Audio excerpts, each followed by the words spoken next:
22 हम विधायक हैं, 21 को आपने जो है वो सदन से क्या बल्कि विधानसभा से बाहर भेज दिया। और ये शायद 10 साल हम लोग भी सरकार में रहे, आप भी थे और आप तो कई मरतबा टेबल पर भी खड़े हुए, लेकिन कभी ऐसा नहीं हुआ कि विधानसभा के परिसर से बाहर ये जो सदन है, खाली ये सदन नहीं है। बैठ जाइए, मैं आपको स्पष्ट कर देता हूँ। सदन का अर्थ है दिल्ली विधानसभा का पूरा परिसर। और बाहर का ग्राउंड नहीं है। आप सारे रूम्स आपने बताया सारे, लेकिन ऐसा कभी नहीं हुआ।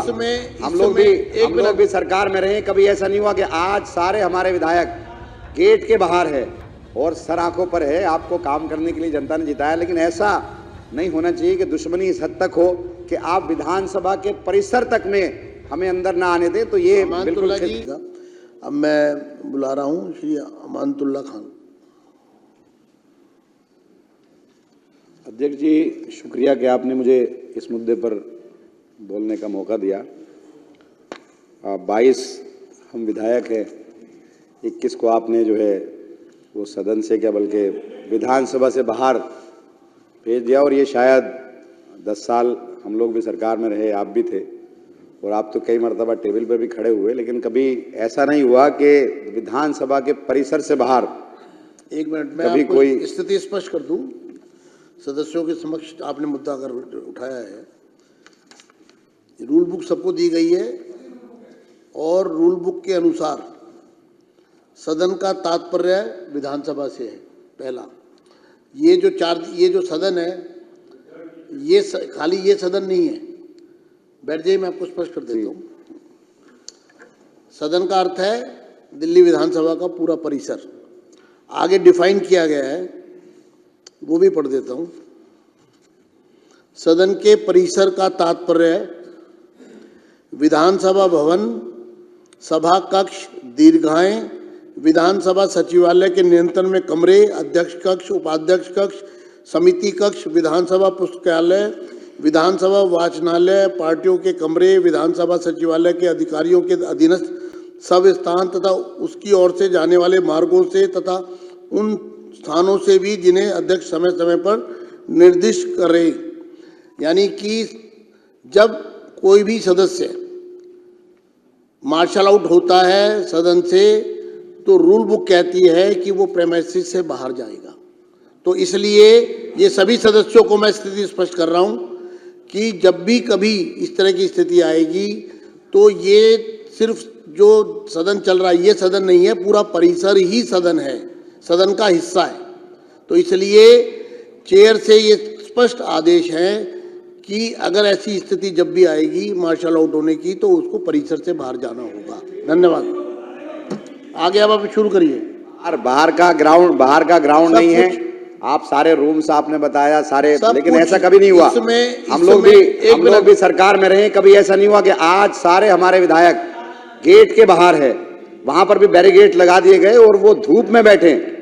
आप अंदर आने की तो इजाजत दे सकते थे, अब से पहले भी ऐसा हुआ है। इतना नहीं होना चाहिए। इतना ठीक है, आप जीत गए, जनता ने आपको जिताया है और सर आंखों पर है। आपको काम करने के लिए जनता ने जिताया, लेकिन ऐसा नहीं होना चाहिए कि दुश्मनी इस हद तक हो कि आप विधानसभा के परिसर तक में हमें अंदर ना आने दें। तो ये बिल्कुल कतई तौर पर अमानतुल्लाह जी, आप एक मिनट। हरी जी, मुझे अपनी बात कहने दीजिए। आप बैठे एक मिनट। कोई नहीं, मैं खड़ा हूं। बैठे, कोई बात नहीं। आप बोलेंगे, आपके टर्न है, आप बोलेंगे। मैं फिर स्पष्ट कर दूं सभी को। उपराज्यपाल के अभिभाषण पर इस प्रकार की हरकत जो यहाँ की गई वो सर्वथा निंदनीय है। भारत के इतिहास में इस तरह की घटनाएं चंद बार ही हुई हैं। अभिभाषण अर्थात कॉन्स्टिट्यूशनल अथॉरिटी यहाँ पर सदन को एड्रेस करने के लिए साल में एक बार आती हैं। उस समय ना कोई वाद विवाद होता है, ना कोई सदन चल रहा होता है, वो सिर्फ अभिभाषण के लिए ही समय तय होता है।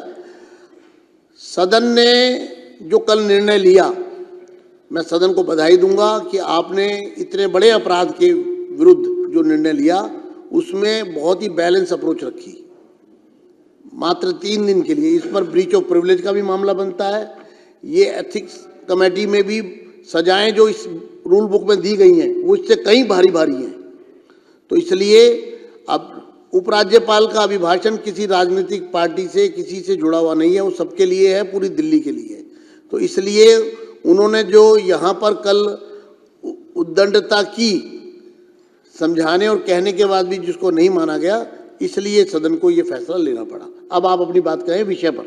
नहीं, देखिए, मैं तो ये चाहूँगा कि आप तमाम हमारे जितने भी साथी हैं आप उनको बुला लें। कई बार ऐसा हुआ है कि आपको बाहर भेजा गया, जब अनुरोध आपके दूसरे साथी ने किया तो हमने ओम प्रकाश जी को और दूसरे लोगों को आपके अनुरोध पर हमने बुलाया। तो मैं तो यही चाहूँगा कि वो सारे पार्ट हैं, और क्योंकि अभी जो है आपका डिप्टी स्पीकर का भी चयन होना है, उसका इलेक्शन होना है, तो उसमें अपोजिशन अगर नहीं रहेगा तो वो ठीक नहीं होगा किसी भी लिहाज से।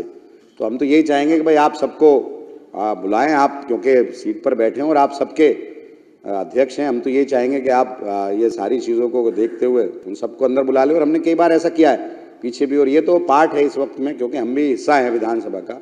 और बड़ी अच्छी बात है कि दिल्ली की जनता ने विषय पर आपको चुनकर के भेजा है, और हम खैर मकदम करते हैं इसका, जनता ने कहा। और हम यही चाहेंगे कि आप तमाम तबकात के साथ में जो भी हैं कार्य करें, और हम मुख्यमंत्री जी से भी और तमाम मंत्री से और तमाम विधायकों से हमारी तो ये रिक्वेस्ट रहेगी, ये दरख्वास्त रहेगी कि आप दिल्ली की जनता के लिए काम करें। और मैं एक और बात करना चाहूँगा, देखिए जिस तरह से मैं यहाँ मौजूद हूँ, सीएजी पर बात करनी है, मुझे सीएजी पर बात करनी है।